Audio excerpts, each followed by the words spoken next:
Good morning guys! Welcome back to my channel! Ayan, update lang po sa bunso kong anak. Tingnan mo guys, ang iyang napundar dito sa hindi siya nag-aral sa 2 taon. Magdadalawang taon na po. Hindi siya nag-aral. Pero din-graduate na siya ng K-12. Pero yan, dahil yan sa trabaho niya dyan, animation guys, yan na yan.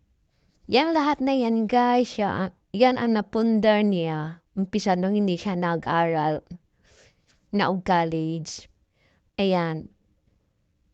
Yan lahat-lahat yan napundar niya guys.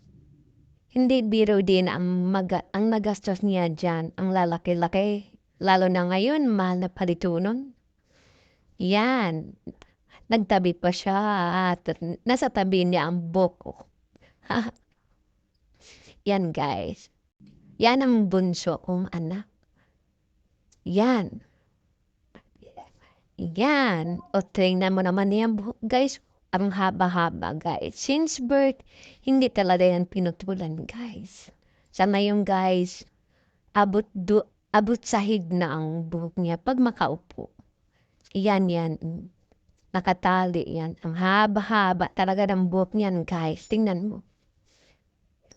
Yan ang bunso ko guys.